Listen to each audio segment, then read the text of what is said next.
Olá, meus amigos, olá, minhas amigas do Legislação Integrada. Aqui quem fala é o professor Bruno Valente e nossa conversa de hoje é sobre o informativo 730 do STJ.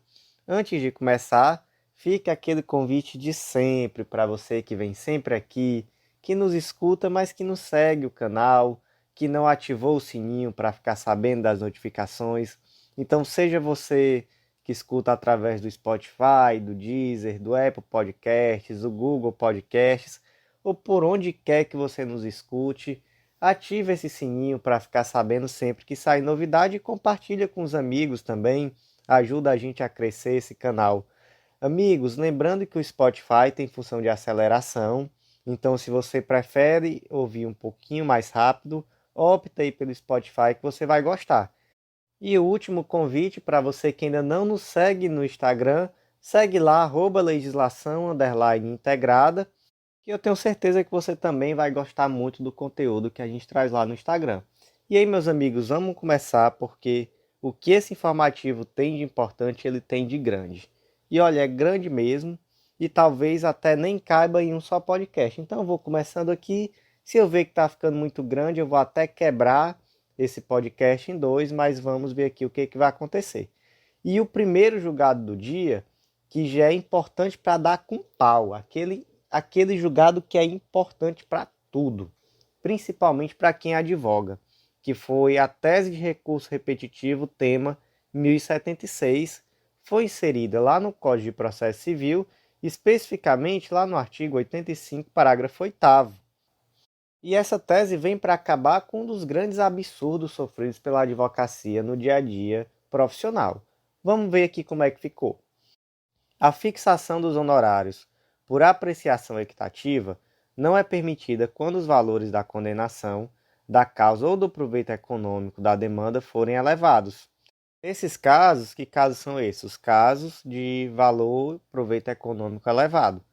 É obrigatória a observância dos percentuais previstos lá nos parágrafos 2º e 3º do artigo 85 do CPC, a depender da presença ou não da fazenda pública na lide, os quais serão subsequentemente calculados sobre o valor da condenação ou do proveito econômico obtido ou do valor atualizado da causa. Ponto 2. Apenas se admite o arbitramento dos honorários por equidade quando, havendo ou não condenação, o proveito econômico pelo vencedor foi inestimável ou irrisório, ou o valor da causa foi muito baixo. Amigos, isso aqui está contextualizado lá no artigo 85, parágrafo 8º, onde esse parágrafo 8º diz que, nas causas em que for inestimável ou irrisório o proveito econômico, ou ainda, quando o valor da causa for muito baixo, o juiz fixará o valor dos honorários por apreciação equitativa, observando o disposto nos incisos do parágrafo 2º. Só que aí o que acontece? Acontece que, apesar do texto da lei aqui ser muito claro, ele fala que claramente, olha, fixação por equidade é quando o valor foi irrisório ou muito baixo. Então, é quando você vê que, apesar do trabalho exercido pelo advogado, ele está ganhando muito pouco. Aí a gente fixa por equidade para aumentar. Apesar disso, e aí vai se entender o que se passa na cabeça de muitos juízes, mas eles faziam um raciocínio inverso. Eles diziam, olha, o valor aqui está muito alto. Esse advogado aqui está ganhando mais do que eu, que é absurdo, vou aqui reduzir os honorários por equidade, porque não seria justo esse advogado ganhar tanto dinheiro assim. E isso já vinha desde o CPC de 73. Acontece que o CPC de 2015 ele vem exatamente com esse texto para superar a jurisprudência que estava vigente no CPC de 73. É o tal do overreading, ou seja, é a superação de um precedente pela superveniência de uma nova regra prevista na lei. Então, o CPC de 2015 ele veio para superar isso. Acontece que muitos juízes, mesmo com o texto da lei sendo muito claro acerca dessa impossibilidade, eles continuam aplicando. E aí eu trago até para vocês aqui um exemplo prático da minha vida profissional, onde há um tempo, isso deve estar com uns 2, 3 anos mais ou menos, eu trabalhava em um escritório de advocacia aqui do estado do Ceará, onde nós fomos contratados para algumas ações coletivas no estado de São Paulo. Eram ações sindicais. E aí era uma tese muito complicada, era uma tese que estava sendo construída. Olha só o nível de complexidade dessa situação. Era uma questão sobre contribuição sindical e o pessoal de São Paulo veio aqui em Fortaleza contratar a gente porque disse que lá em São Paulo o pessoal ainda não estava muito acostumado a lidar com esse tipo de coisa. E aí eu fico me perguntando, meu Deus do céu, em São Paulo, a maior cidade do Brasil, o pessoal veio aqui em Fortaleza buscar a gente porque disse que a ação era complexa. Mas aí vamos em frente. Não havia ainda jurisprudência formada sobre o assunto. Haviam algumas poucas decisões judiciais, inclusive nas nossas ações, foram algumas das primeiras em todo o Brasil. Nós fazíamos uma catalogação de todas as decisões judiciais que saíam sobre o assunto. As primeiras decisões tinha julgamento por improcedência liminar do pedido e a gente recorria. E foi assim que a gente conseguiu construir jurisprudência positiva no tribunal. E aí, com essa jurisprudência positiva, que vinha da reforma dessas ações, desses julgamentos por improcedência liminar, a gente foi começando a construir jurisprudência e eram ali mais de 50 ações coletivas, onde cada uma delas individualmente não tinha um valor muito alto não, mas ao todo havia um valor que era bem considerável. E aí, com muita luta nessa construção de tese, realmente, construção de jurisprudência, a gente conseguiu alguns julgados favoráveis em ações que nem tinham o valor da causa assim tão elevado e em algumas delas os juízes fixaram os honorários por equidade porque disseram que a ação não tratava sobre tema de grande complexidade. Então, a fixação dos honorários de acordo com o artigo 85, parágrafo 2º, levaria a um enriquecimento sem causa dos advogados. E aí é aquele tipo de ação que você até recorre naturalmente, mas recorre ali com um copinho de pinga do lado, bebendo e escrevendo, porque, pelo amor de Deus.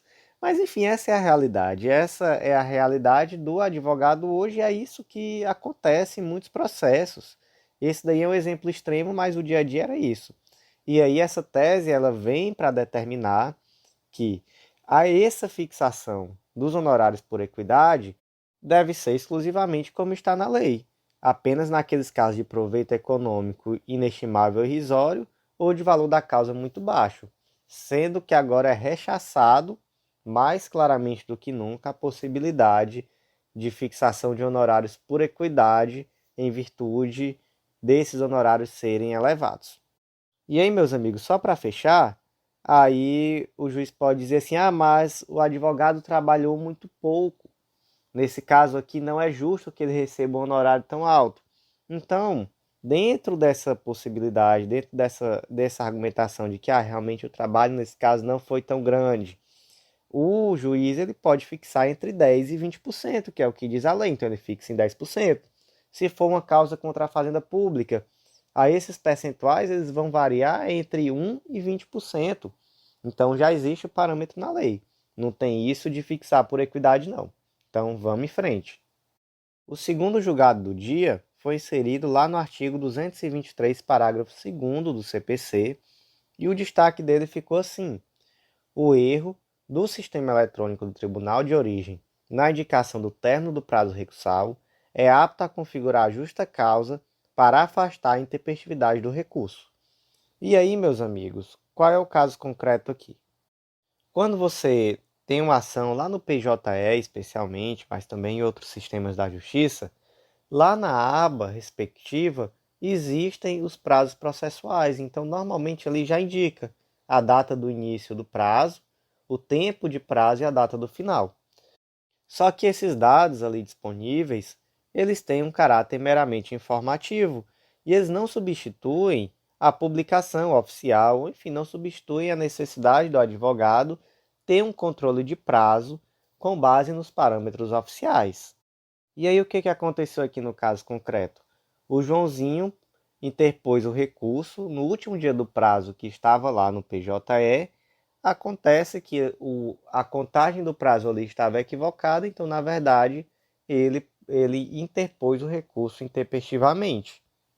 E aí houve um debate se realmente seria, apesar de intempestivo, esse recurso deveria ser recebido, e o STJ decidiu que sim, e decidiu nisso com base no artigo 223, parágrafo 2º, que diz que, verificada a justa causa, o juiz permitirá à parte a prática do ato no prazo que lhe assinar. Ou seja, o STJ decidiu que aqui está uma justa causa para que o indivíduo tenha perdido o prazo. Porque apesar dessa informação, né, desse dado que está lá no PJE, ele tem um caráter meramente informativo e não um caráter oficial, é preciso ter em mente que o indivíduo, o jurisdicionado, ele tem uma confiança de que essas informações que estão lá no PJE, elas estão certas. Olha só um trecho aqui do julgado. A divulgação do andamento processual pelos tribunais, por meio da internet, passou a representar a principal fonte de informação dos advogados em relação aos trâmites do feito. A jurisprudência deve acompanhar a realidade em que se insere, sendo impensável punir a parte que confiou nos dados fornecidos pelo próprio judiciário. Então, a conclusão do julgado é que o erro no sistema eletrônico do tribunal de origem, ao indicar o término do prazo recursal, é apto a configurar justa causa para afastar a intempestividade do recurso. O próximo julgado ele foi inserido lá no artigo 493, parágrafo único, e o destaque ficou da seguinte forma, aqui também do Código de Processo Civil, tá? Deve ser reconhecida a legitimidade ativa da parte para ajuizar a demanda de resolução contratual de arrendamento rural quando se forma coisa julgada em processo em trâmite, no qual se reconhece a resolução do compromisso de compra e venda do imóvel do qual se funda o direito alegado. Vamos para um caso concreto. O Ernesto propôs ação requerendo a resolução de um contrato de arrendamento rural. Ocorre que tal ação tinha por fundamento o compromisso de compra e venda de uma fazenda, acerca do qual também tramitava uma ação judicial. Essa segunda ação, referente ao compromisso de compra e venda da fazenda, transitou em julgado, resolvendo o referido compromisso. Portanto, houve um fato modificativo do direito da primeira ação. Ou seja, aquele título que fundamentou a segunda ação já não existe.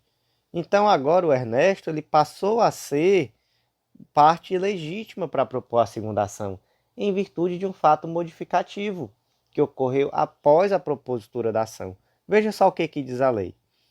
Artigo 493. Se depois da propositura da ação algum fato modificativo, constitutivo ou extintivo do direito influir no julgamento do mérito, caberá ao juiz tomá-lo em consideração de ofício ou a requerimento da parte no momento de proferir a decisão. Ou seja, a decisão judicial, ela deve refletir aquela situação que é a situação atual do bem, é a situação atual dos fatos. Então, se nesse momento o Ernesto já não tem mais nenhum título que fundamente a propositura da segunda ação, então Ernesto agora é parte legítima. Então, foi esse o fundamento da decisão e foi essa a decisão tomada nesse caso. E o destaque ficou da forma que a gente já leu. O próximo julgado é muito importante também. Foi inserido lá no Código Tributário Nacional, mais especificamente lá no artigo 38, que trata sobre o ITBI, o Imposto de Transmissão de Bens Imóveis e de Direitos a ele relativos. E é mais uma tese repetitiva.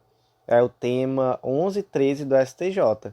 E eu vou aqui conversar para vocês que eu tô doido que o pessoal aqui da prefeitura do município em que eu moro leia essa tese repetitiva e comece a aplicar, porque isso aqui é algo totalmente diferente do que o pessoal da prefeitura aqui da cidade faz. E, em primeiro lugar, o que é o ITBI? O ITBI é um imposto municipal. Ele está previsto lá no artigo 156, inciso 2 da Constituição Federal e também lá no artigo 35 e seguintes do Código Tributário Nacional, além das legislações municipais que vão reger o tema. Mas basicamente o ITBI ele vai incidir sobre a transmissão a qualquer título da propriedade ou do domínio útil de bens imóveis por natureza ou por acessão física, como definidos na lei civil, sobre a transmissão a qualquer título dos direitos reais sobre imóveis, exceto os direitos reais de garantia, e sobre a cessão de direitos a que se refere esses incisos 1 e 2. Então, isso daí é o ITBI, vai ser uma alíquota que vai incidir sobre o valor do imóvel, e aí aqui, por exemplo, no município do Eusébio, essa alíquota em regra é 2%, tem as exceções, mas em regra é 2%. E aí, como é que funciona, pelo menos como é que funcionou todas as vezes que eu precisei vir aqui na prefeitura para emitir uma guia de TBI? Eu chegava lá e dizia, olha, está aqui o contrato de compra e venda, o valor dessa venda desse imóvel foi 100 mil. Aí ele pegava, o fiscal pegava assim e dizia, 100 mil? Foi não. Deixa eu olhar aqui. Ah, aqui pela nossa tabela, esse imóvel aqui deve ter sido uns 300 mil. Aí eu dizia, doutor, pelo amor de Deus, foi 100 mil, tá aqui o contrato de compra e venda, você quer que eu traga aqui o recibo do valor que foi pago? Ele, não, vamos fechar aqui nos 200. E aí, tome 200 mil e vinha a tributação para ser paga em cima de 200 mil, 2% em cima de 200 mil. E era muito assim, baseado em uma tabela que eles têm lá, que já determina mais ou menos qual é o preço de cada área da cidade, e aí eles faziam um cálculo e colocavam. E aí o que o STJ decidiu nesse tema repetitivo é que isso aí está tudo errado. Olha só como é que ficou. Tese repetitiva, tema 11.13. A base de cálculo do ITBI é o valor do imóvel transmitido em condições normais de mercado, não se vinculando à base de cálculo do IPTU, nem sequer para ser utilizada como piso de tributação. Então, por exemplo, o imóvel foi vendido por 100 mil reais, mas a base de cálculo desse imóvel, a avaliação desse imóvel, para efeitos de IPTU é 120 mil.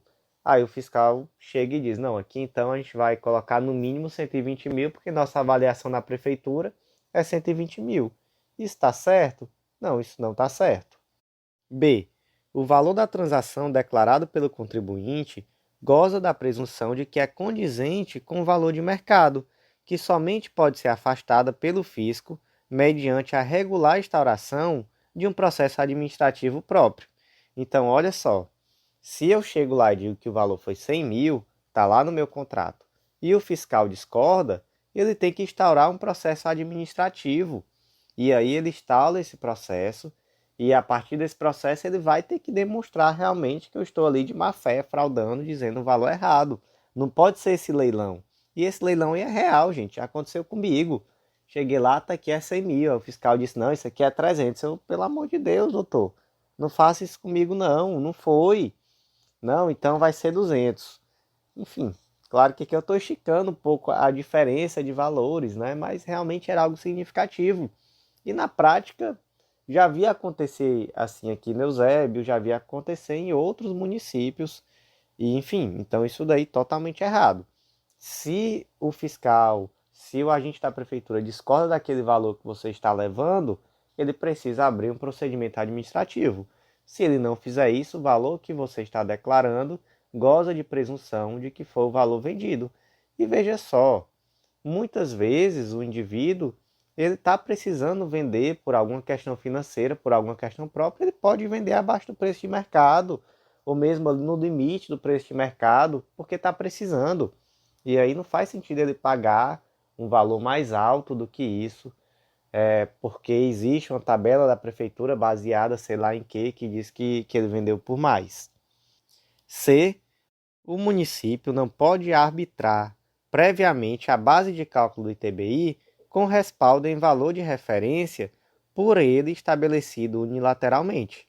Então aqui é o exemplo mais que concreto aqui do município. Eles têm lá uma tabelinha que já diz assim, na área tal, no bairro X, o metro quadrado vale X reais, esse seu terreno tem tantos metros quadrados, então esse teu terreno valeu X. Mas, doutor, eu só vendi aqui por 100 mil, você está me dizendo que foi por 500. Não quero saber. Aqui está dizendo que é isso. E aí, esse valor, unilateralmente, com base na tabela feita ali pela prefeitura. Então, isso daí totalmente errado, totalmente questionável. E aqui, para poder fazer esse podcast de muro de lamentações, o problema ainda é maior. Além disso, além de você ter que pagar o ITBI com base no valor que a prefeitura está dizendo que você vendeu, o cartório de imóveis também faz a escritura com base nesse valor. Então, se você estiver dizendo que foi 100 mil, mas a prefeitura disser que você vendeu por 300, você vai ter que pagar o ITBI em cima dos 300, a escritura lá no cartório de imóveis, o registro, tudo em cima dos 300. Então, por favor, leiam essa tese, esse tema repetitivo, 11 e 13, parem de fazer isso com a gente. Por favor, nos ajudem. E aí, só para finalizar, aqui alguns pontos que foram fundamentais nessa decisão. Primeiro ponto, a questão de que o valor venal do imóvel ele oscila por questões mercadológicas. Então, há um momento de crise, o valor pode baixar, há um momento de especulação imobiliária, o valor tende a aumentar. Existe ali, às vezes, até uma questão financeira própria do indivíduo que está vendendo, do indivíduo que está comprando, e aí isso afeta o preço de forma direta. E aí, outro ponto muito importante, que a legislação municipal ela pode prever somente duas modalidades de lançamento do ITBI. Ou o ITBI ele vai ser lançado por declaração, e aí nesse caso a norma vai exigir o prévio exame das informações do contribuinte para a constituição do crédito tributário, ou por homologação. Aqui é quando a legislação municipal ela permite que o próprio indivíduo apure o valor, já pague, e aí só após esse valor vai para o fisco homologar o valor que foi pago. Essas são as duas formas previstas. Já essa forma, aí que é meio que um híbrido, sei lá, que o indivíduo chega lá declarando um valor, e aí o agente diz, não, mas eu tenho aqui uma tabela, que pela minha tabela você vendeu, foi por 2 vezes esse valor, e você chora um pouquinho, ele abaixa um pouquinho. Esse leilão ali na hora de definir o valor do ITBI, isso daí é um negócio que não existe, né? Pelo menos no direito não existe. Então, a lei municipal ela vai definir, ora, é lançado por declaração, então você vai lá, declara o valor e o indivíduo e o agente ele vai emitir a guia referente ao valor que você declarou. Ele discorda, procedimento administrativo para poder ver aqui se está certo ou não esse valor. Ou então por homologação. Vou lá, emito a guia, pago, e aí se a prefeitura discordar, ela vai atrás, ela não homologa, ela abre um procedimento administrativo, etc.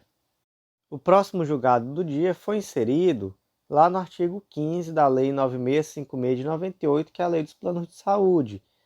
Trata-se do tema repetitivo 1016 do STJ, e esse tema repetitivo ele se refere a outro tema repetitivo, que é o tema 952. Então vamos começar aqui pelo 952. Tese repetitiva, tema 952.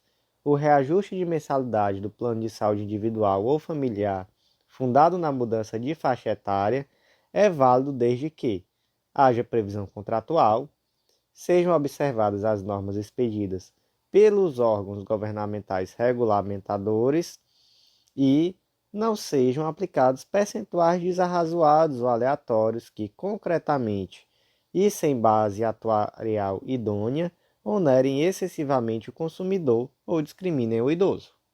Então, o que foi decidido aqui? Que aquelas tabelas que variam de acordo com a faixa etária, então, por exemplo, você vai na Unimed contratar um plano de saúde, você vai ver que ele tem uma tabelinha que diz, do 0 aos 18 anos você paga tanto, dos 19 aos 25 tanto, dos 26 aos 30 tanto. E aí esse valor vai progredindo de acordo com a idade do consumidor. Então essas tabelas em relação aos planos individuais ou familiares, eles são válidos. E aí quais são os critérios para essa validade? Tem que haver a previsão contratual, tem que ser observado todos os regulamentos expedidos pelos órgãos reguladores e, além disso, esses percentuais eles devem ser bem justificados e não podem concretamente trazer uma onerosidade excessiva ou discriminar o idoso. Então, esses são os 3 critérios. E aí, com a primeira pergunta que surge? E os planos coletivos? Essa tese ela também se aplica aos planos coletivos? E aí veio a tese repetitiva, tema 1016 do STJ, dizer que sim, se aplica perfeitamente aos planos coletivos, e aí ressalva-se somente às entidades de autogestão. que aí a gente sabe que quando se trata de uma entidade de autogestão, não há aplicabilidade do Código de Defesa do Consumidor, conforme a súmula 608 do STJ. E aí, qual é o segundo ponto desse tema repetitivo? O segundo ponto vai ser bem específico em relação à resolução 63 da ANS. O que essa resolução diz? Ela diz que, artigo 3º, os percentuais de variação em cada mudança de faixa etária deverão ser fixados pela operadora observando as seguintes condições. 1. O valor fixado para a última faixa não poderá ser superior a 6 vezes o valor da primeira faixa, ou seja, entre a primeira e a última faixa, que é entre o mais novo e o mais idoso. O mais idoso não pode pagar 6 vezes mais do que o mais novo. 2. A variação acumulada entre a sétima e a 10ª faixa não poderá ser superior à variação entre a primeira e a 7ª faixa. Então aqui a gente tem 10 faixas de idade. A variação aqui entre a faixa 7 e a 10 não pode ser maior do que a variação entre as faixas 1 e 7. E por último, as variações por mudança de faixa etária não podem apresentar percentuais negativos. Então, por exemplo, se você traz ali uma faixa etária para bebês de 1 a 3 anos, de 1 a 4 anos, e depois para crianças, não é, de 5 a 10 anos. A criança de 5 a 10 anos não pode pagar menos do que o bebê de 1 a 4 anos. Então, não pode haver uma variação negativa entre faixas. Entre as faixas, a variação é sempre positiva. E aí surgiu um debate. Porque veja o que disse o inciso 2. Que a variação entre a 7ª e a 10ª faixa não pode ser superior à variação entre a primeira e a 7ª. E aí qual foi o debate? Essa variação aqui é percentual ou é em termos de valor bruto? E eu sei que você aí do direito normalmente não gosta muito de matemática, mas eu trouxe uma tabelinha que eu acho que ficou bem mais claro, vendo isso daí lá no informativo escrito. Mas suponha que o preço do plano de saúde na faixa 1 é R$ 100, na faixa 7 é R$ 200 e na faixa 10 é R$ 320. Vamos lá, vamos partir daí. Da faixa 1 para 7, a variação foi de 100%, de 100 para R$ 200. Já da faixa 7 para 10 foi de 60%, de 200 para 320. Se eu disser que essa variação é em percentual, tá ok. A variação não foi maior, na verdade foi menor. Aqui só variou 70%, enquanto da 1 para 7 variou 100%. Mas em valor real, a variação da faixa 1 para 7 foi R$ 100 e da 7 para 10 foi R$ 120. Então aqui a gente já vê uma variação que não é possível, porque entre a faixa 7 e a 10 está uma variação maior em termos de valor financeiro do que entre a faixa 1 e a 7. E aí o que o STJ disse? Que essa variação a que se refere à resolução é uma variação em termos de valor financeiro e não percentual. Veja só como é que ficou a tese. A melhor interpretação do enunciado normativo do artigo 3º, inciso 2, da Resolução 63 de 2003 da ANS é a que observa o sentido matemático da expressão variação acumulada referente ao aumento real do preço verificado em cada intervalo, devendo-se aplicar para cada apuração a respectiva fórmula matemática, estando incorreta a simples soma aritmética de percentuais de reajuste ou cálculo da média dos percentuais aplicados em todas as faixas. Então, em resumo, não é percentual, é valor. É realmente valor monetário. O próximo julgado do dia foi inserido lá na Lei da Ação Civil Pública, Lei 7347 de 85. E esse julgado ele se refere ao recurso extraordinário 573232 de Santa Catarina, que foi o recurso extraordinário julgado lá no dia 14 de 5 de 2014. E esse recurso ele é muito importante e ele causa confusão. Porque o que se decidiu? Se decidiu que nas ações coletivas de rito ordinário propostas por associações de defesa do consumidor, é necessário que se junte ao processo a lista com autorização expressa dos associados. E aí, os efeitos desse julgamento vão ser restritos a esses indivíduos que autorizaram a propositura da ação. Por que que eu disse que isso é algo que se deve tomar muito cuidado? Porque não se deve confundir esse regramento com o regramento das ações civis públicas. No caso de ação civil pública, não é necessário a juntada de nenhum tipo de autorização por parte dos indivíduos que vão ser ali beneficiados. E além disso, os efeitos dessa decisão vão ser amplos. Então, toda a categoria vai ser atingida pelos efeitos positivos da ação civil pública que tutela direito individual homogêneo, independentemente de ser proposto por associação.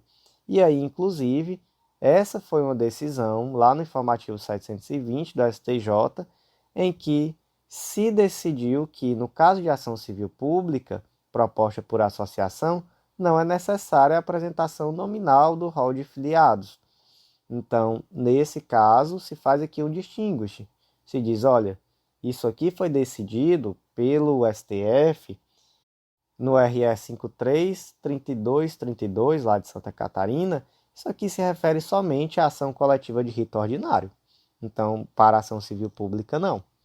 E aí, esse é o primeiro ponto. E o segundo ponto, já especificamente em relação ao julgado de hoje, é que, em ação coletiva proposta por associação, é imprescindível a autorização expressa dos associados e a juntada da lista de representados à inicial. Até aqui, nada de novo. E agora, mostrando-se razoável permitir que a parte autora regularize a representação processual no caso de ajuizamento da ação coletiva em momento anterior ao julgamento do RE 573232 de Santa Catarina, lá de 14/5/2014.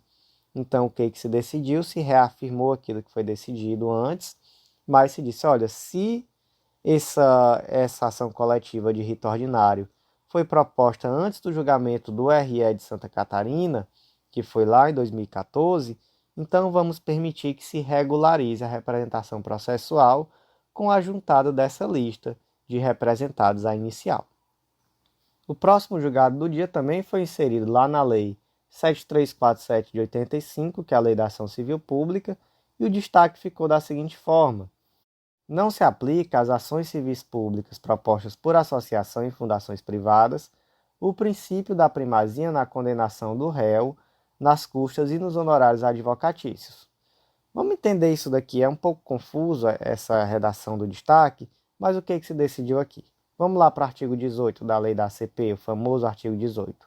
Nas ações de que trata essa lei, não haverá adiantamento de custas, emolumentos, honorários periciais e quaisquer outras despesas, nem condenação da associação autora, salvo comprovada má-fé, em honorários de advogado, custas e despesas processuais. Então, veja só, não haverá condenação do autor da ação civil pública em honorários de advogado, custas e despesas processuais, salvo comprovada má-fé. Só que o que aconteceu? Como o autor da ação civil pública ele não seria condenado em honorários advocatícios, salvo comprovada má-fé, os réus começaram a levantar o argumento de que, se ele não paga, eu também não quero, não. Ele não paga honorário, por que eu vou ter que pagar? Então, se eu não tiver de má-fé na situação de réu, eu também não quero pagar honorário, não. E aí, o STJ meio que comprou essa tese. O que ele decidiu? Em razão da assimetria, descabe a condenação em honorários advocatícios da parte requerida em ação civil pública quando existente má-fé, de igual sorte como ocorre com a parte autora. Foi uma decisão da Corte Especial, lá em 2018. E aí, o que acontece? Aqui se fez um distinguish, se disse, olha, tá certo, a gente mantém essa decisão, realmente vamos aplicar aqui um critério de simetria, questionável, mas um critério de simetria, mas essa simetria ela não vale quando o autor for uma associação ou fundação privada. Olha só, se a ação tiver sido proposta por associação ou fundação privada e a demanda tiver sido julgada procedente, Neste caso, o demandado terá que pagar os honorários advocatícios, decisão da segunda turma do STJ. Mais uma vez aqui, reafirmada em 2022 no informativo 730 do STJ.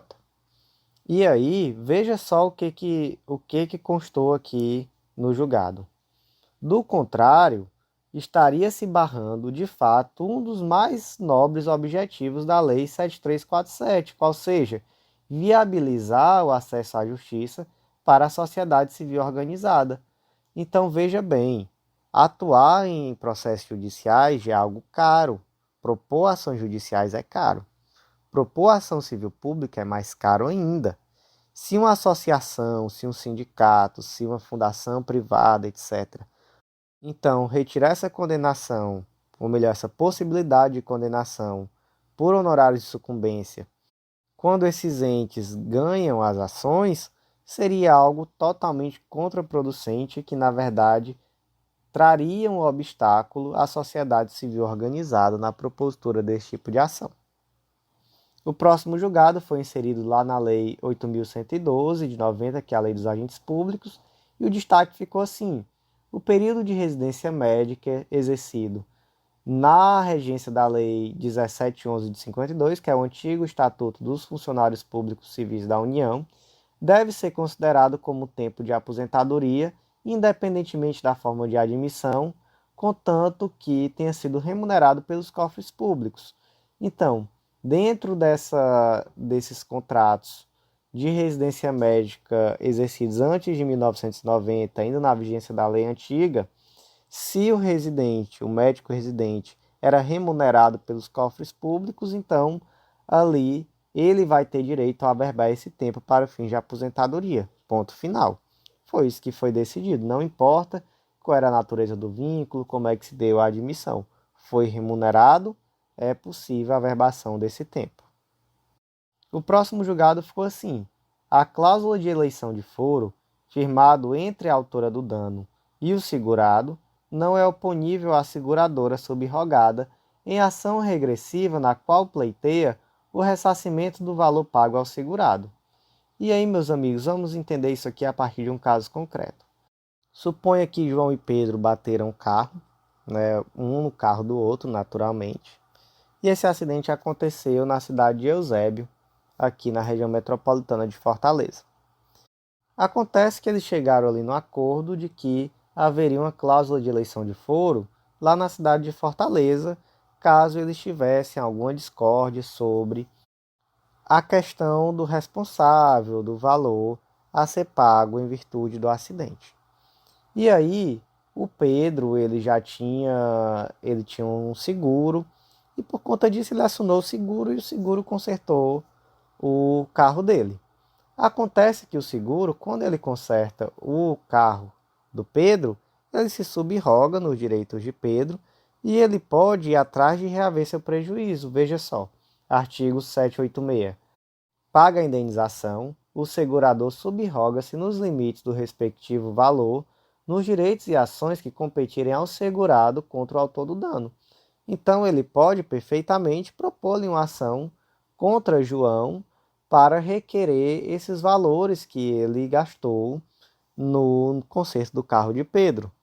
E aí a seguradora de Pedro, como o acidente foi na cidade de Eusébio, ela foi lá e propôs a ação em Eusébio. Só que o João foi lá e disse: olha, nós fizemos aqui, eu e Pedro, um acordo de que há uma cláusula de eleição de foro em Fortaleza. Propõe essa ação em Fortaleza. E você, seguradora, como você se subrogou nos direitos de Pedro, você está subrogada, inclusive, nessa cláusula de eleição de foro. E aí o que o STJ decidiu? Decidiu que não. Por quê? Porque essa subrogação ela se refere ao direito material. E essa questão da cláusula de eleição de foro, isso é um negócio jurídico processual. Então isso daí é tão somente entre Pedro e João. A seguradora não tem nada a ver com isso. Então, realmente esse negócio jurídico processual, ele não é subrogado. E a seguradora ela vai propor a ação no local do dano e não de acordo com a cláusula de eleição de foro firmada entre o autor do dano e o segurado. O próximo julgado foi inserido lá no artigo 1540 do Código Civil e o destaque ficou da seguinte forma: para a formalização do casamento no compativo, é admissível a flexibilização do prazo de 10 dias para as testemunhas comparecerem perante a autoridade judicial. E aí, o que é esse tal desse casamento no compativo? Ele está previsto, gente, lá no artigo 1540 do Código Civil. Veja só. Quando algum dos contraentes estiver em iminente risco de vida, não obtendo a presença da autoridade a qual incumba presidir o ato de casamento, nem a de seu substituto, poderá o casamento ser celebrado na presença de 6 testemunhas que com os nubentes não tenham parentesco em linha reta ou na colateral até o segundo grau. E aí, seguindo, 1541, realizado o casamento, devem as testemunhas comparecer perante a autoridade judicial mais próxima dentro de 10 dias, pedindo que se tome por termo a declaração de que foram convocados por parte do enfermo, que este parecia em risco de vida, mas em juízo, e que em sua presença declararam os contraentes livre e espontaneamente receber-se por marido e mulher. E aí o que aconteceu? Em um caso concreto, aconteceu um casamento num compativo, mas as testemunhas não puderam comparecer no prazo de 10 dias perante a autoridade judicial para formalizar o ato. E aí o STJ decidiu que mesmo assim é possível a convalidação desse ato, porque é possível flexibilizar esse prazo de 10 dias para as testemunhas comparecerem perante a autoridade judicial. É basicamente isso. Qual o fundamento dessa possibilidade de flexibilização? O fundamento é que diz respeito tão somente a uma formalidade. Não se trata da essência ou da substância do ato em si. Então, por isso, não está relacionado à sua existência, validade ou eficácia. Se trata tão somente de uma formalidade suscetível de flexibilização. Então, se tratando, desculpa aí, de uma situação tão extraordinária, onde o indivíduo casou ali já à beira da morte, não vai ser a perda de um prazo de 10 dias, né? Porque o indivíduo foi lá em 11, em 12 dias, que vai necessariamente essa cerimônia deixar de ter validade.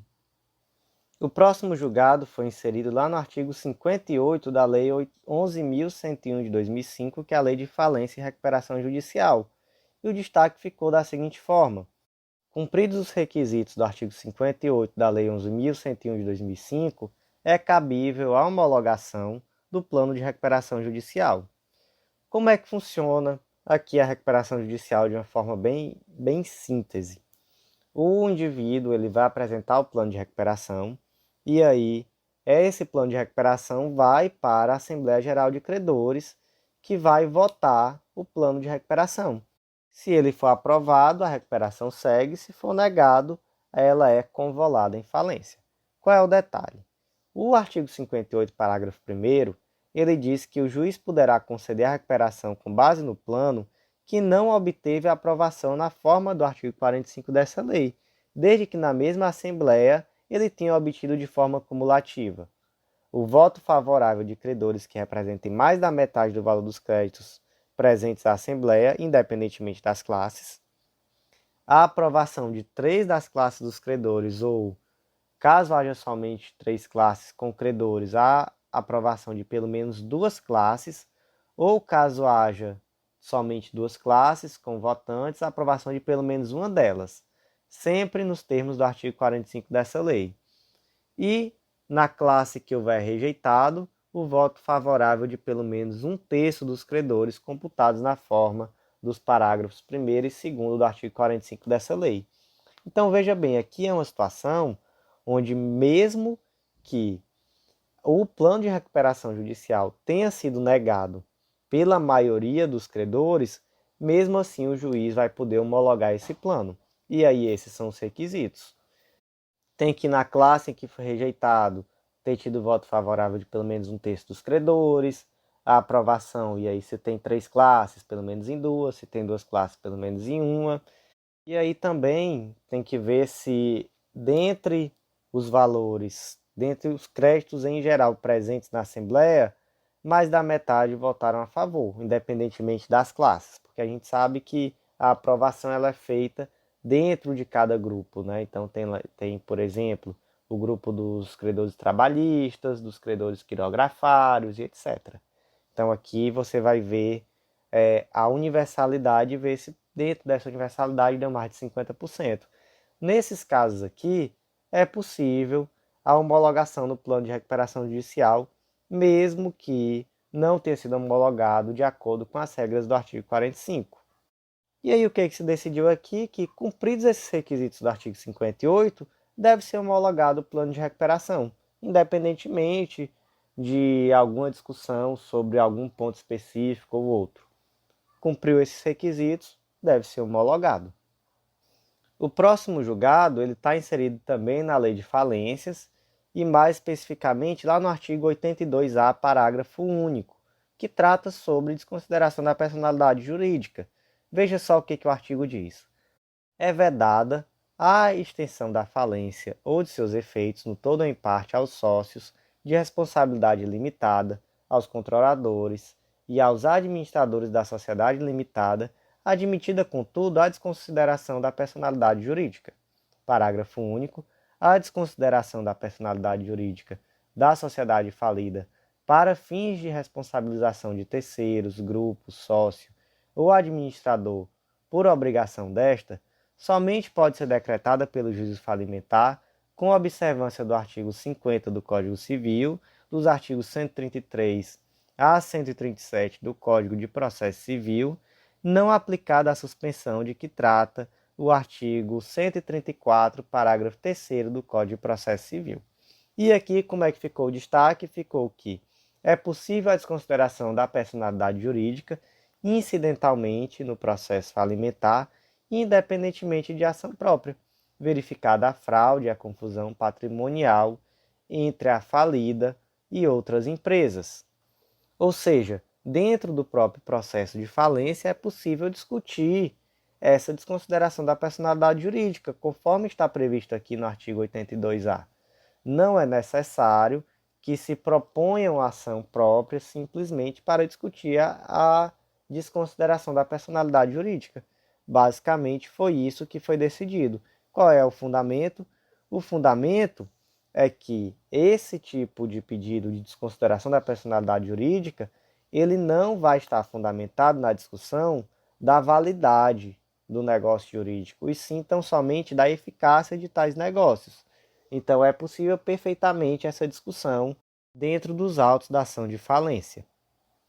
O próximo julgado também foi inserido lá na Lei de Falências, e especificamente lá no artigo 49, parágrafo 4º. Veja só o que diz o texto. Estão sujeitos à recuperação judicial todos os créditos existentes na data do pedido, ainda que não vencidos. Parágrafo 4º. Não se sujeitará ao pedido de recuperação judicial a importância a que se refere o artigo 86, inciso 2 dessa lei. Que importância é essa?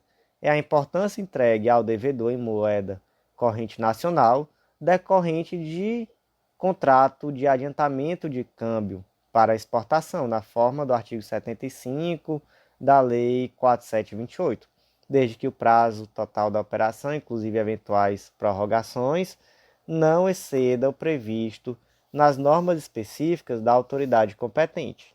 O que é esse tal de contrato, ou melhor, de adiantamento a contrato de câmbio? Ele é um contrato por meio do qual a empresa recebe do banco, em moeda nacional, o adiantamento de um valor, a que se só receberia no futuro, decorrente de uma exportação.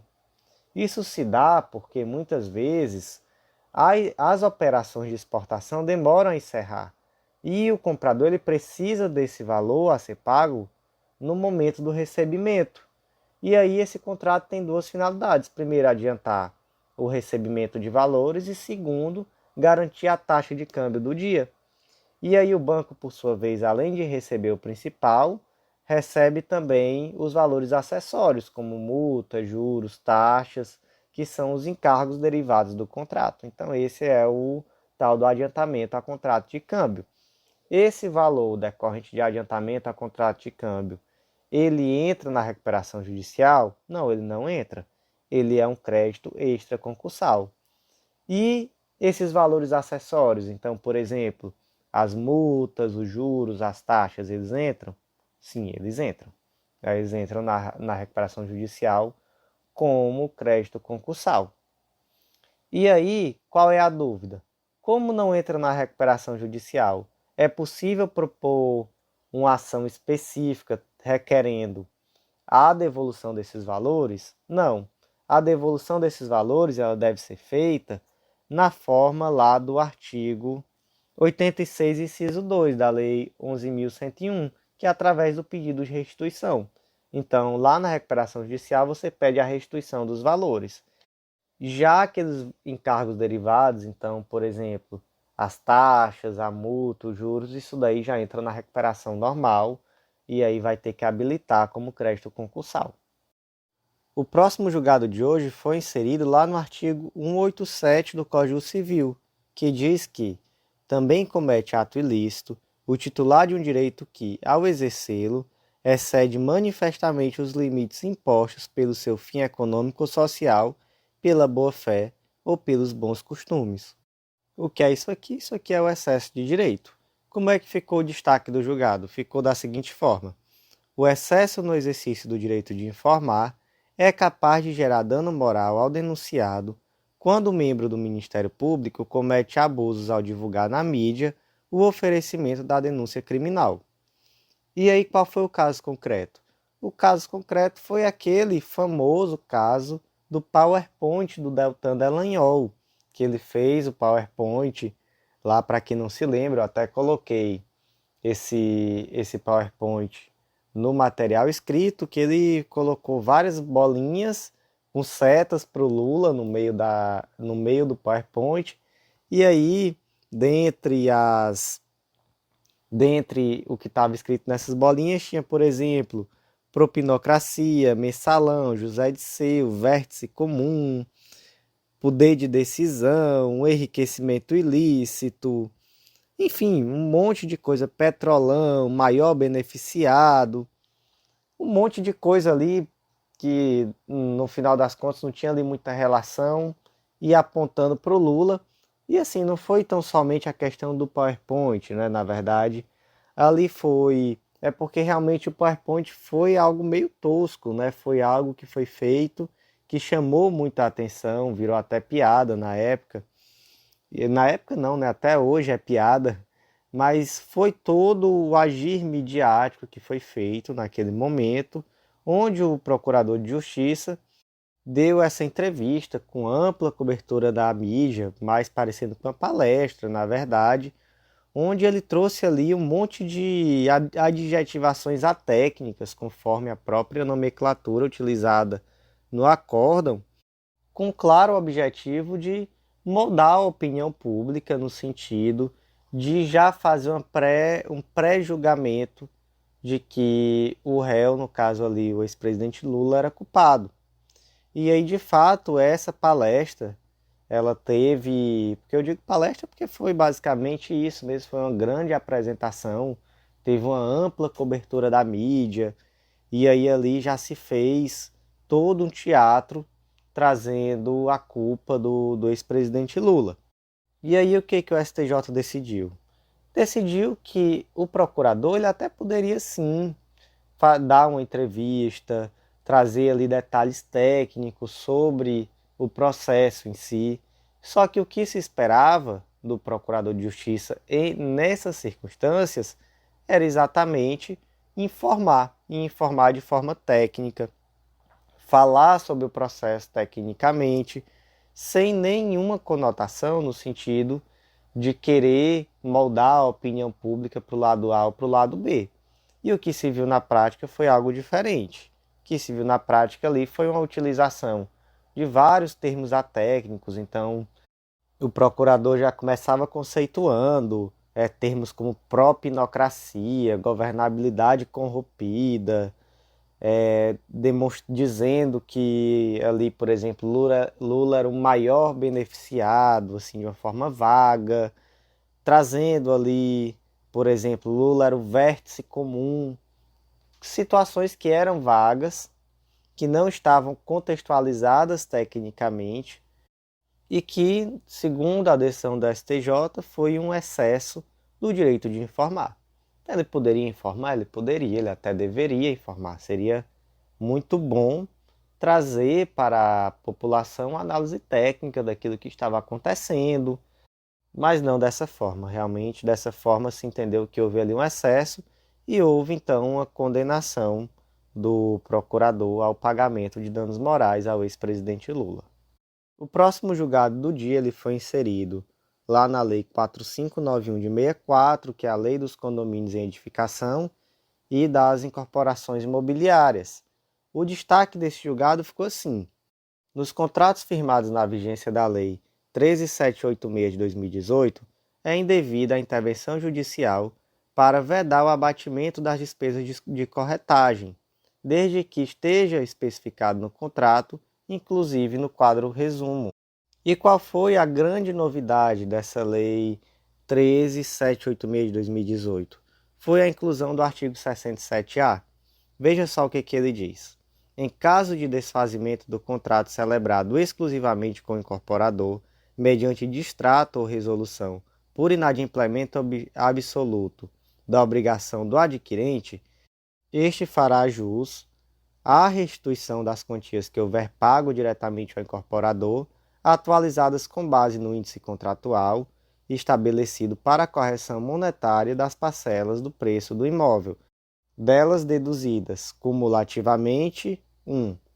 A integralidade da comissão de corretagem; 2. A pena convencional, que não poderá exceder a 25% da quantia paga. Vamos contextualizar isso aqui? Imagina que o Felipe adquiriu junto à ABC Incorporadora um imóvel na planta. Esse imóvel seria uma unidade habitacional em um prédio de apartamentos. E aí o Felipe foi pagando tudo certinho, tudo bonitinho, pagou a entrada, pagou a comissão de corretagem, foi pagando a parcela, mas chegou um momento em que o Felipe não pôde mais manter essas prestações. Então ele chegou até a incorporadora e disse: olha, eu preciso do distrato, eu preciso do meu dinheiro de volta. O que esse artigo diz? Esse artigo diz que o Felipe ele pode pedir o distrato, ele pode pedir o dinheiro de volta, e aí ele vai ter direito a esse dinheiro de volta, mas ele vai perder a comissão de corretagem integral que ele pagou e também até 25% da quantia que ele pagou. E aqui é a quantia total, então 25% de tudo que ele pagou ele pode perder. Como era que funcionava antes da Lei 13786? Antes dessa lei não existia uma previsão legal dizendo qual era o valor máximo que o Felipe podia perder.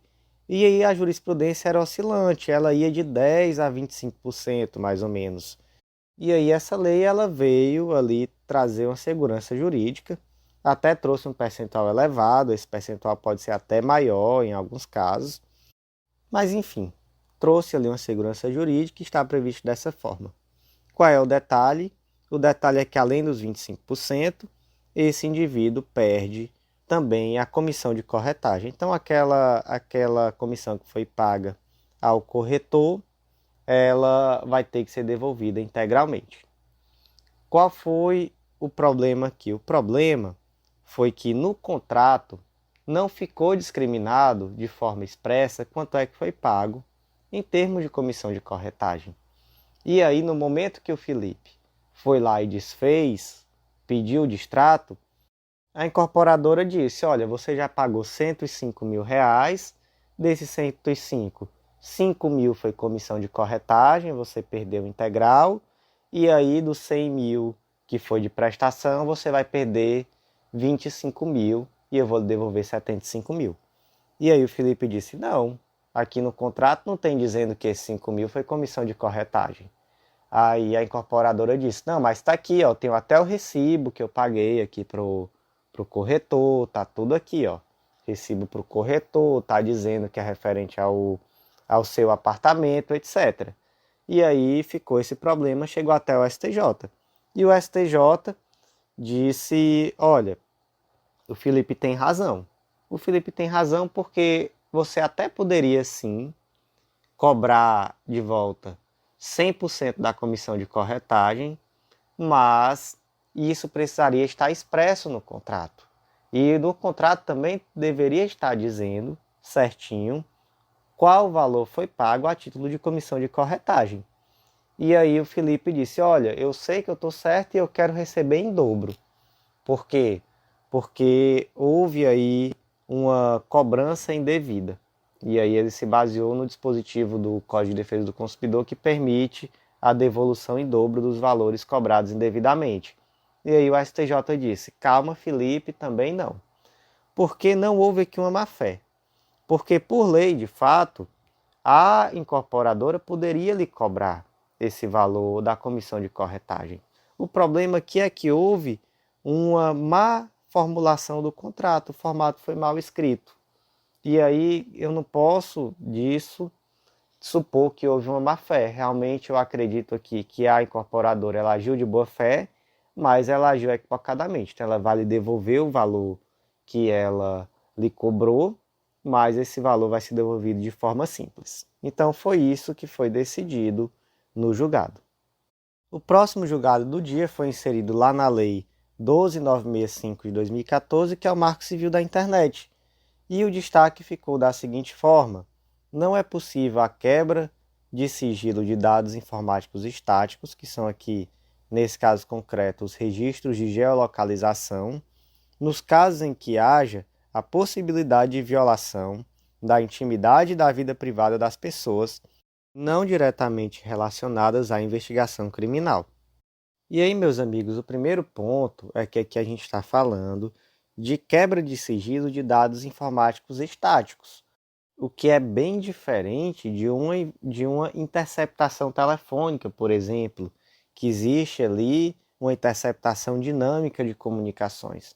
Aqui no acesso a dados estáticos, você vai ter, por exemplo, acesso a um registro de geolocalização, o registro de acesso a uma conta, registro de IPs que interagiram ali com aquela determinada conta, enfim, vai depender do seu pedido.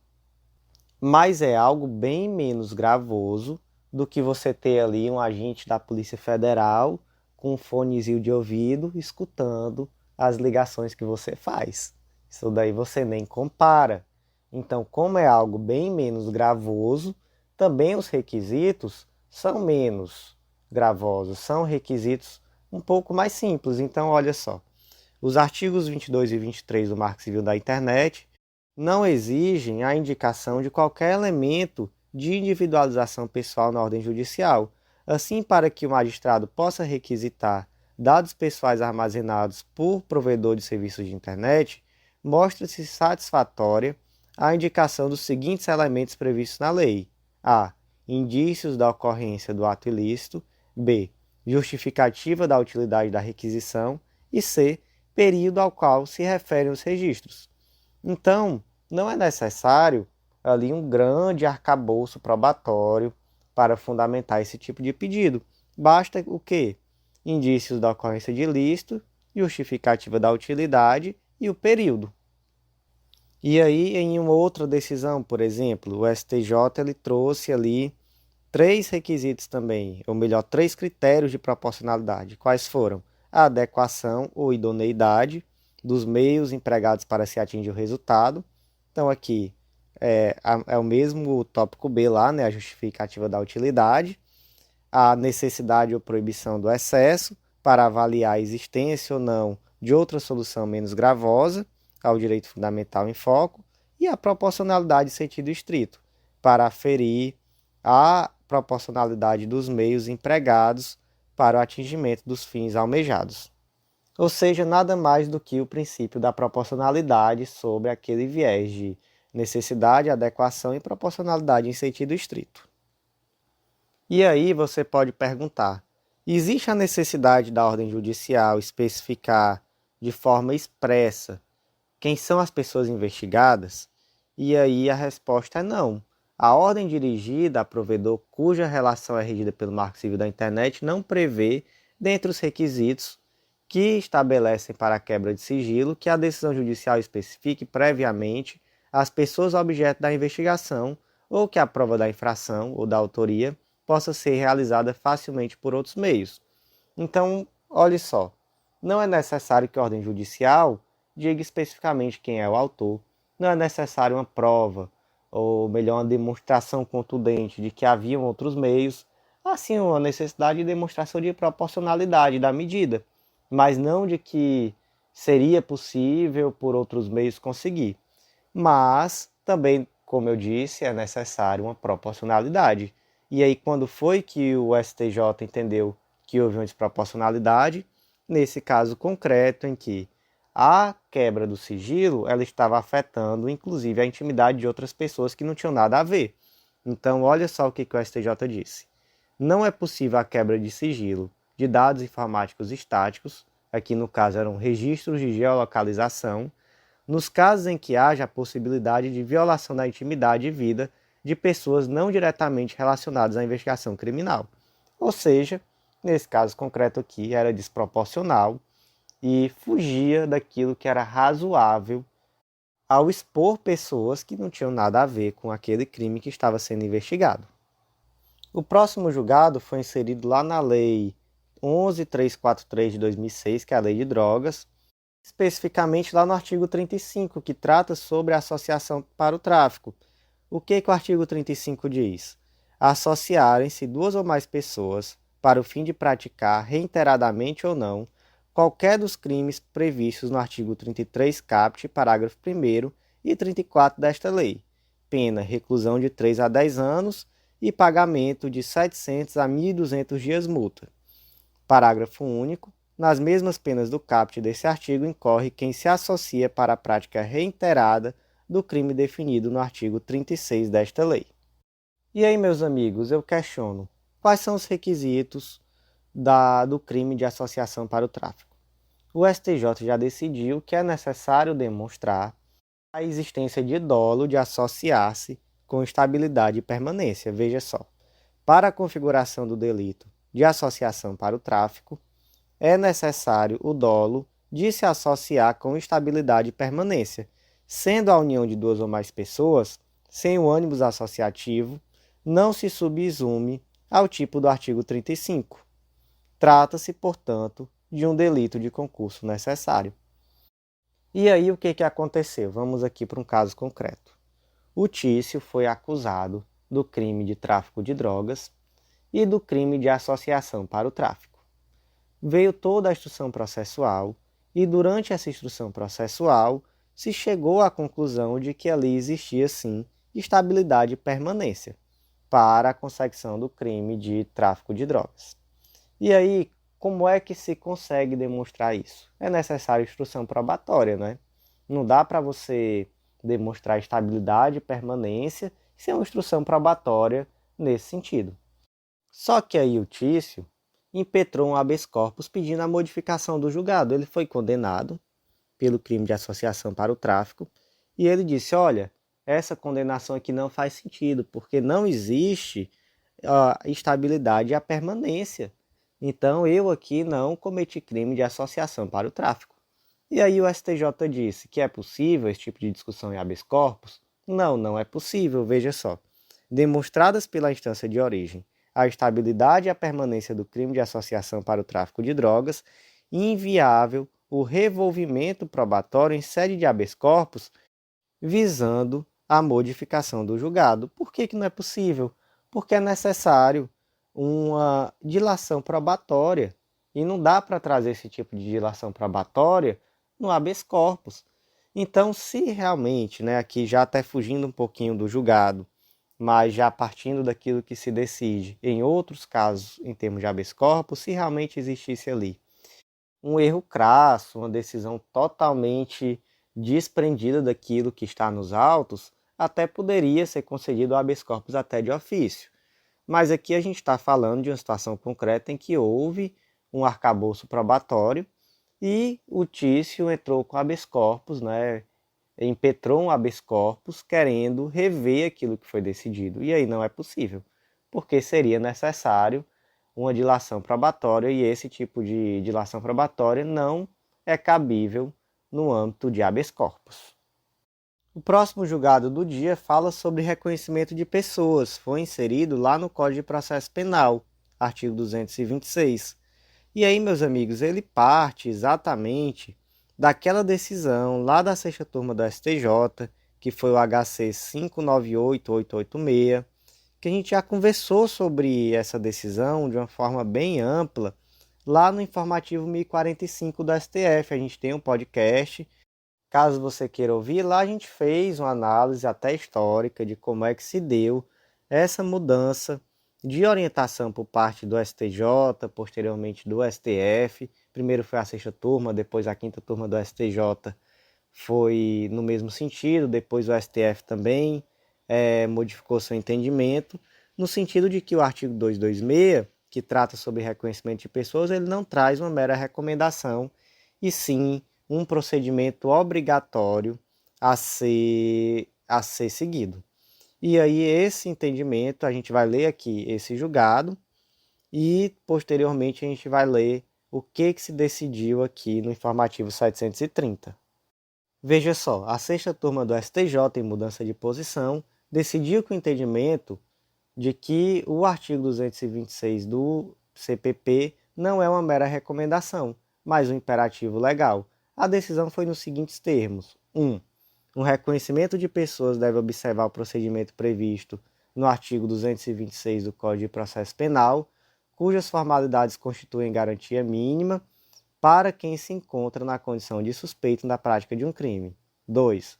À vista dos efeitos do risco de um reconhecimento falho, a inobservância do procedimento descrito na referida norma processual torna inválido o reconhecimento da pessoa suspeita e não poderá servir de lastro e eventual condenação, mesmo que confirmado o reconhecimento em juízo. Ou seja, o artigo 226 ele traz um procedimento mínimo a ser seguido, a falta de observância do artigo 223 traz uma nulidade, e essa nulidade não pode ser convalidada com o reconhecimento em juízo.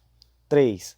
Pode o magistrado realizar em juízo o ato de reconhecimento formal, desde que observado o devido procedimento probatório, bem como pode ele se convencer da autoria delitiva a partir do exame de outras provas que não guardem relação de causa e efeito com o ato viciado de reconhecimento.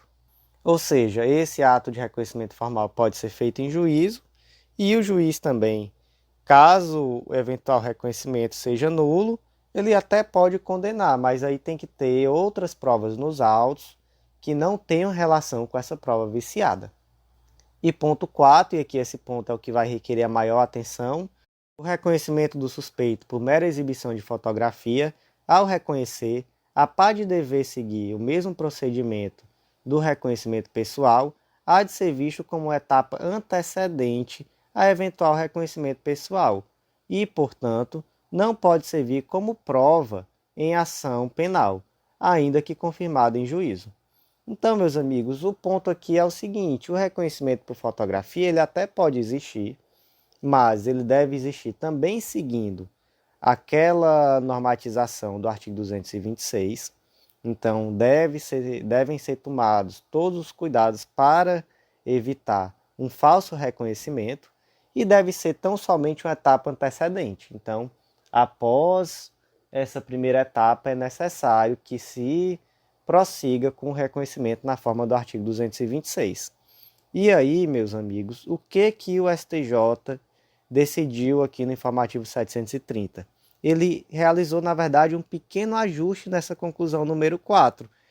Veja só, necessário e oportuno proceder a um ajuste na conclusão número 4 do julgado.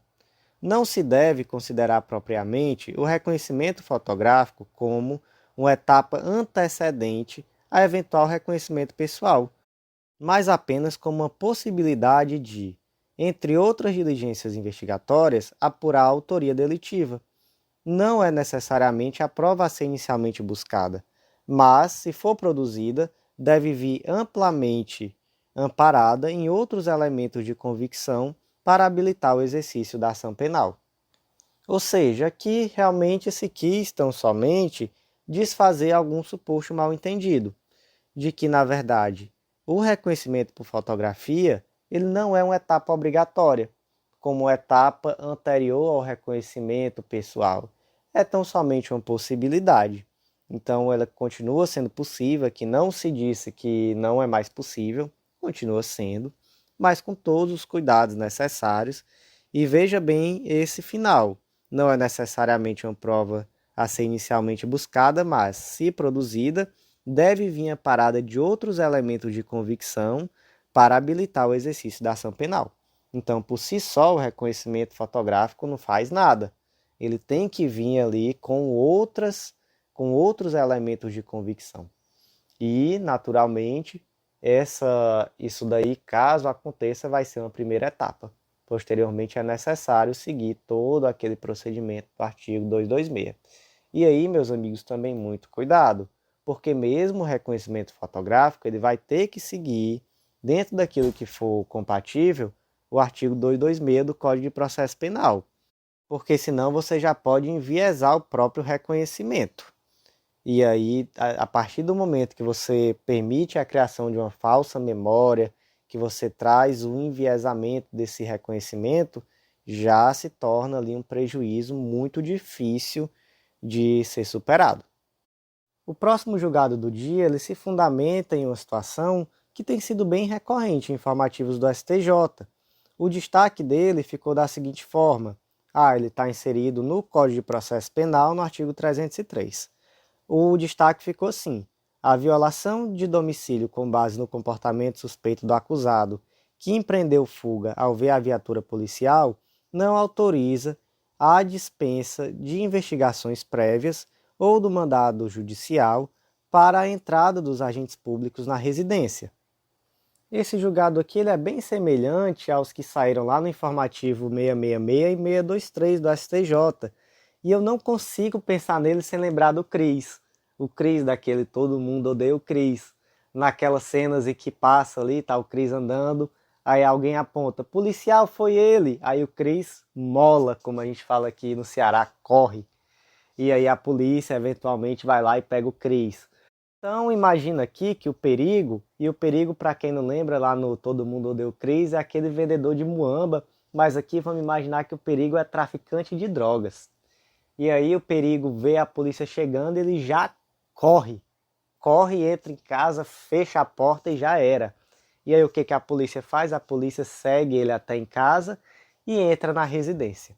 E aí ao entrar na residência encontra ali todas as drogas e leva o perigo preso. E aí vamos aqui por partes. Primeiro ponto. O crime de tráfico de drogas é um crime permanente. Então, em tese, sendo um crime permanente, existe ali uma situação de flagrância que, teoricamente, pode fundamentar essa entrada em domicílio. Só que essa possibilidade de entrar no domicílio, independentemente de ordem judicial, tão somente por ser um crime permanente, já não tem sido decidido bem assim pelo STJ. Então, veja só, apesar do tráfico de drogas ser crime permanente, o ingresso na residência sem autorização só é cabível em caso de urgência para evitar a destruição ou ocultação das provas. Então, primeiro ponto, não é o simples fato de se ter a suspeita de que existe uma boca de fumo que faz com que a polícia pode chegar lá e adentrar e prender. É necessário, para que se faça isso sem uma ordem judicial, é necessário que exista ali realmente um risco, uma certa urgência, e aí essa urgência, dentre outros fatores, aqui se está falando na possibilidade de destruição ou ocultação de provas. Esse é o ponto 1. O ponto 2 é que o simples fato do perigo ter corrido ao ver a polícia entrado em casa, isso não pode ser visto como uma situação que por si só justifica o ingresso em domicílio. Então veja só, a existência de denúncia anônima, somada à fuga do acusado ao avistar a polícia, por si só, não possibilita o ingresso no domicílio do acusado, sem o consentimento ou ordem judicial. Então não é só porque o perigo correu que vai poder entrar na residência dele. E aí, isso daí ainda traz para outro ponto. E se tiver a guerra de narrativas, no sentido do perigo dizer que a polícia entrou forçado e a polícia dizer que não, o perigo autorizou a entrada. Aí, meus amigos, nesse caso, vai prevalecer a palavra do perigo e não a palavra da polícia. Por quê? Porque, em primeiro lugar, não faz muito sentido acreditar que o perigo vai simplesmente autorizar a entrada da polícia lá para procurar a droga. Isso daí realmente é algo pouco crível. E em segundo lugar, essa autorização de ingresso, ela deve atender aquilo que foi decidido no HC 598051 de São Paulo, lá de 2021, que saiu no informativo 687 do STJ. Veja só, a prova da legalidade e da voluntariedade do consentimento para o ingresso na residência do suspeito incumbe, em caso de dúvida, ao Estado e deve ser feita com declaração assinada pela pessoa que autorizou o ingresso domiciliar, indicando-se sempre que possível testemunhas do ato. Em todo caso, a operação deve ser registrada em áudio e vídeo e preservada a prova enquanto durar o processo. Qual o detalhe? Esse trecho final da questão do registro audiovisual, ela foi anulada pelo ministro Alexandre de Moraes lá no recurso extraordinário 1.342.077 de São Paulo. Então essa questão do registro audiovisual até não seria uma exigência, mas a declaração assinada pela pessoa que está autorizando o ingresso domiciliar e também a indicação de testemunhas do ato, isso daí permanece sim sendo exigido. Então, se não houver o cumprimento desse tipo de formalidade, dessa formalidade aqui prevista, vai prevalecer sim a versão da defesa, afirmando que não houve autorização. E veja bem, realmente é pouco crível acreditar que há autorização. E por outro lado, não havendo autorização, a entrada forçada, ela vai ter que seguir aquilo que foi decidido na tese de repercussão geral, tema 280, que diz que a entrada forçada em domicílio sem domicílio judicial só é lícita mesmo em período noturno, quando amparada em fundadas razões devidamente justificadas a posteriori, que indiquem que dentro da casa ocorre situação de flagrante delito, sob pena de responsabilidade disciplinar civil e penal do agente ou da autoridade. Com o detalhe aqui, detalhe importantíssimo, que, por exemplo, esse ingresso forçado, ele não vai ser justificado, por exemplo, tão somente por uma mera constatação posterior da flagrância. Então, nesse caso aqui, posteriormente, se percebeu que de fato existia o estado de flagrância, o perigo de fato tinha ali um monte de droga, balança de precisão, enfim, era uma boca de fumo na casa dele. De fato, se constatou a flagrância posteriormente, mas essa flagrância não podia ser presumida pelo simples fato dele ter corrido ao ver a polícia e entrado em casa. E aí, meus amigos, ao ler as fundamentações desses julgados, o que se percebe, na verdade, o que se procura evitar aqui, é aquela guerra de narrativas, onde muitas vezes se tenta criar motivos para justificar o flagrante, onde na verdade esses motivos não existem. Então, por exemplo, muitas vezes a polícia ela acredita que ali existe uma boca de fumo e aí ela tenta justificar o ingresso com narrativas desse tipo. Ah, ele correu ao ver a polícia, ou então, ele deixou entrar. E aí realmente é isso que o STJ acaba tentando coibir. E aí você vai poder ter a sua opinião sobre o assunto, né? Que eu estou expondo os julgados em si, mas é realmente isso que se tenta coibir. Então, por isso, essa necessidade de justificativa, de demonstração de que de fato houve uma autorização. E aí, só para poder finalizar, o destaque então foi a violação de domicílio com base no comportamento suspeito do acusado, que empreendeu fuga ao ver a viatura policial, não autoriza a dispensa de investigações prévias ou de mandado judicial para a entrada dos agentes públicos na residência. O próximo julgado ele se refere ao Tribunal do Júri. Ele foi inserido lá no artigo 482, parágrafo único do CPP. Ele ficou da seguinte forma: quesitos complexos com má redação ou com formulação deficiente geram a nulidade do julgamento do Tribunal do Júri por violação ao artigo 482, parágrafo único do CPP. Vamos dar uma lida aqui no 482. o conselho de sentença será questionado sobre a matéria de fato e se o acusado deve ser absolvido. Então, veja só, dois pontos aqui importantíssimos. Sobre o que o conselho vai decidir. Vai decidir sobre a matéria de fato, não vai decidir sobre direito, não vai dar opinião sobre motivação do crime, sobre circunstâncias do crime, vai decidir aqui sobre matéria de fato e vai decidir se o acusado deve ser absolvido. E aqui, por exemplo, a gente pode pensar, inclusive, na absolvição por clemência. E aí, parágrafo único.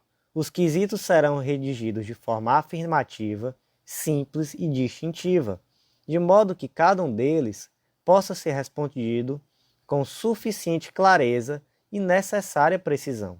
Na sua elaboração, o presidente levará em conta os termos da pronúncia ou das decisões posteriores que julgaram admissível a acusação, do interrogatório e das alegações das partes. Então veja só, esses quesitos eles vão ser simples e afirmativos. Vamos ver aqui no 483. Os quesitos serão formulados na seguinte ordem, indagando sobre 1. Materialidade do fato. Então, quesito. Chiquinho foi assassinado? Chiquinho foi assassinado, então, materialidade do fato. A autoria ou participação, então, o quesito. Foi Tício quem matou o Chiquinho? Sim ou não? Veja só, simples e direto. Se o acusado deve ser absolvido, inciso 3, então, Tício deve ser absolvido? Sim ou não? E aqui pode ser inclusive a absolvição por clemência. 4. Se existe causa de diminuição da pena alegada pela defesa. Então, Tício matou Chiquinho sob o domínio de violenta emoção, logo em seguida a injusta provocação da vítima? Aí você pergunta, resposta sim ou não. 5. Se existe circunstância qualificadora ou causa de aumento da pena reconhecidas na pronúncia ou em decisões posteriores que julgaram admissível a acusação. Então, o homicídio foi praticado mediante pago ou promessa de recompensa? Sim ou não? Aqui são exemplos. Só que vamos aqui para um caso concreto. O Tício foi denunciado pelo homicídio de Chiquinho e aí foi narrado pela acusação que o homicídio se deu em virtude de uma disputa para a desocupação de um imóvel. A defesa de Tício, por outro lado, ela nega o interesse do Tício na desocupação do imóvel em questão e nega também a autoria do fato criminoso. Só que aí o juiz, presidente, na hora de formular os quesitos, ele fez o seguinte. Quesito 1. Houve o crime? Houve, sim. Quesito 2. Tício era o principal interessado na desocupação do imóvel? E a defesa assim surgiu. A defesa, opa, excelência, calma aí, não é por aí não. Por que você está questionando o motivo do crime? Por que você está encampando aqui uma tese acusatória? Porque a partir do momento que você pergunta assim, o crime aconteceu, aconteceu. E aí, Tício era interessado na morte? Aí, calma. Aí depois você pergunta, foi Tício que matou? Então você está induzindo, você percebe que você está induzindo? Ele era interessado? Então tá bom, ele era interessado, né? Foi ele que matou? Então não pode, não faz sentido. Os motivos do crime, eles não devem ser considerados para fins de formulação dos quesitos no júri. E também o caráter do agente também não deve ser. E esses quesitos eles devem se ater unicamente às questões fáticas. Então, não se pode, por exemplo, perguntar, Tício era interessado nessa morte? Não. Tem que perguntar, essa morte aconteceu? Aconteceu. Foi Tício que matou? O que o júri tem que dizer é se foi Tício que matou ou não. Se o júri não tem como dizer que foi Tício que matou, Tício tem que ser inocentado. Então, esse quesito complexo, com má redação ou com formulação deficiente, gera nulidade. Veja só como é que ficou o destaque. Quesitos complexos, com má redação ou com formulação deficiente, geram a nulidade do julgamento do tribunal do júri por violação ao artigo 482, parágrafo único do CPP.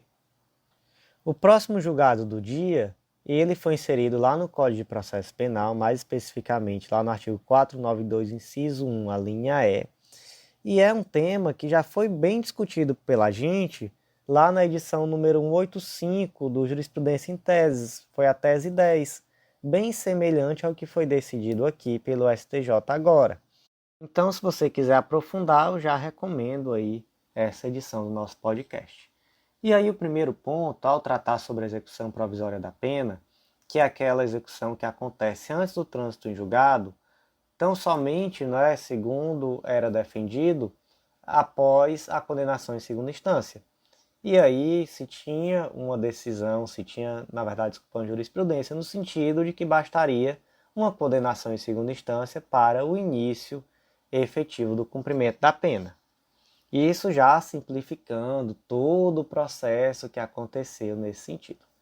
E aí foi proposta, ou melhor, foram propostas as ADCTs número 43, 44 e 54, e nessas ADCs se procurou declarar que era constitucional o texto do artigo 283 do Código de Processo Penal, que dizia o quê?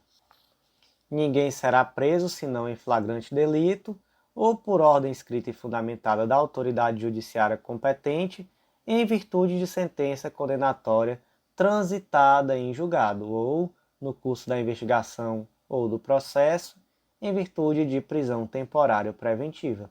Ou seja, se exigia o trânsito em julgado e se decidiu que isso daí era plenamente compatível com o texto da Constituição Federal, que diz que ninguém é considerado culpado até o trânsito em julgado da sentença condenatória. Então, a partir das ADCs número 43, 44 e 54, se afastou a possibilidade de execução provisória da pena.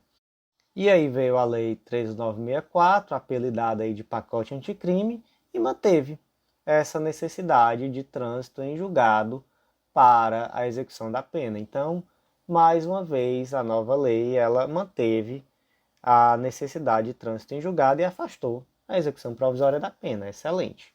Só que, em relação ao júri, essa lei trouxe uma normatização específica, dizendo, em seguida, aqui vamos lá para o 492, inciso 1, a linha E.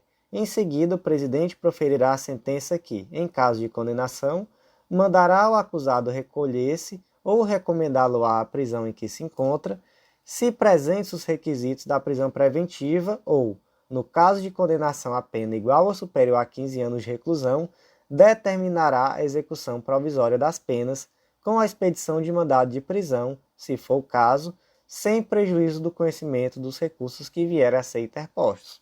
Ou seja, viu aqui uma regra excepcional. No caso de condenação no júri, então aqui a gente fala de um crime doloso contra a vida, a pena de reclusão superior a 15 anos, aqui seria possível a execução provisória da pena.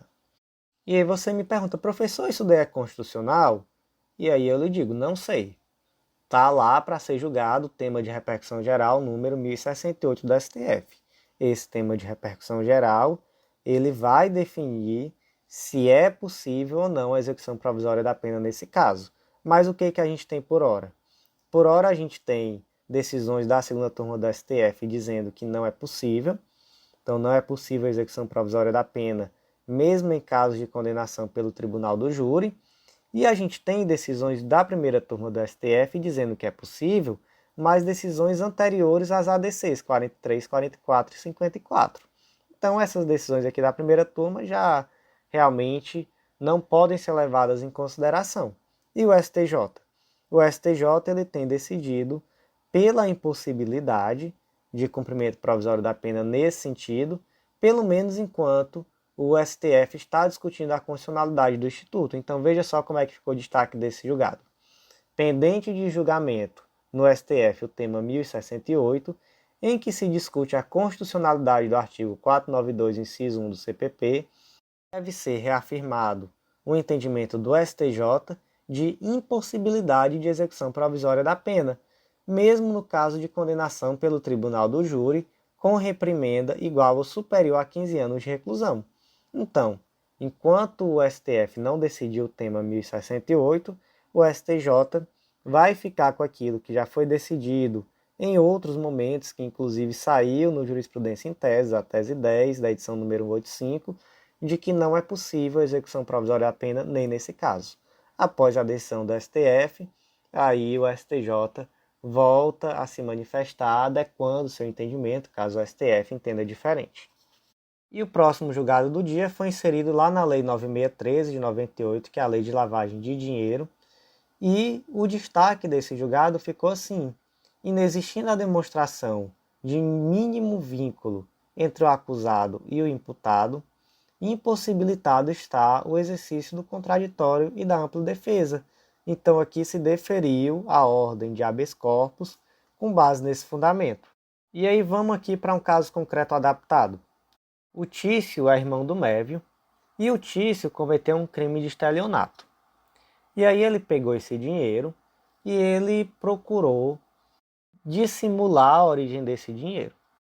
E aí o Tício chegou para o Mévio, irmão dele, e disse: Mévio, me vende aquela casa que você tem, aquela casa de campo. E o Mévio vendeu, recebeu o dinheiro ali à vista, dinheiro vivo. O Mévio, ele não sabia que o Tício tinha cometido nenhum crime, e aí até o Ministério Público tentou sustentar que ele tinha ali como saber e tudo, mas na prática ele não tinha, ele não sabia, ele não tinha nenhuma ligação com o crime em si. Só que aí o Mévio, o Ministério Público processou o Mévio também em virtude desse crime de lavagem de dinheiro. E aí, gente, aqui é quase uma lavagem de dinheiro com dólar eventual, né? Eu pergunto, vamos lá, é possível lavagem de dinheiro com dólar eventual? E aí no julgado, o STJ até fala que doutrinariamente é possível. E aí, o exemplo que ele dá, olha só, a exemplo do gerente de banco que, necessitando atingir metas internas da instituição financeira na venda de produtos bancários, permite que pessoa potencialmente vinculada a atividades criminosas utilize sua conta para adquirir produtos e serviços com recursos de origem ilícita, deixando de adotar práticas de diligência ou mesmo de conformidade, aderindo assim à atividade criminosa. Então, olha só aqui um exemplo de crime de lavagem de dinheiro com dólar eventual praticado aqui pelo gerente de banco. Mas se a gente está falando aqui de uma situação de pai e filho ou de irmão e irmão, vamos ver aqui o que o julgado diz. Vamos continuar aqui a leitura. Se, no exemplo citado do gerente de banco, exige-se a consciência da conduta e o conhecimento das regras do jogo financeiro, o mesmo não se pode esperar das relações íntimas de afeto, como relações conjugais entre pais e filhos ou mesmo entre parênteses. Na espécie, necessário que o órgão acusatório demonstre cabalmente que o agente conhecia a origem ilícita dos valores e deliberadamente agia para ocultá-los.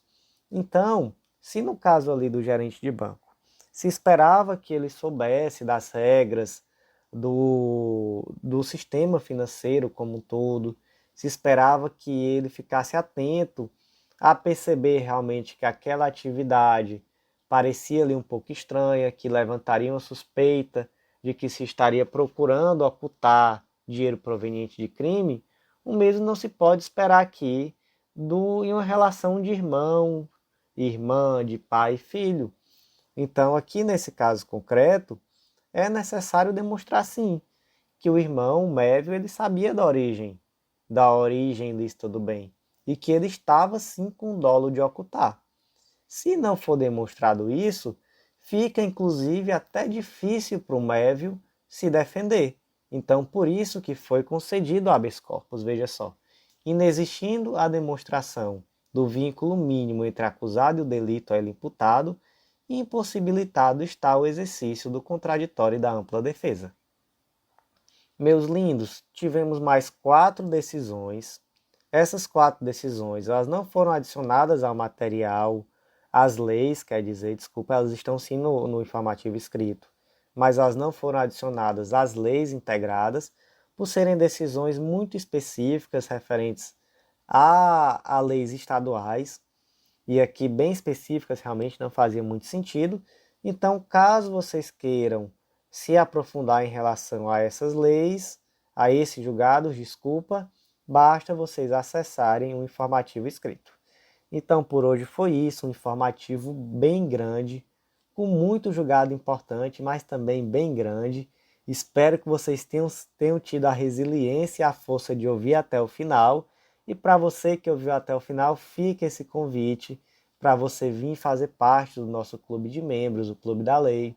Esse clube que te dá acesso a todos os nossos planos de leitura, a todos os nossos materiais e também as leis integradas, que são leis que são atualizadas por esses informativos que a gente está conversando aqui.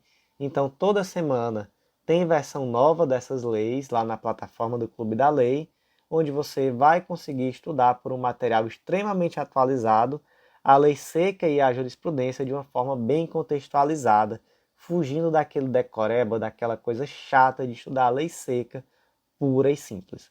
Então, meus amigos, por hoje foi isso. Agradeço muito a você que ouviu até aqui e até a próxima.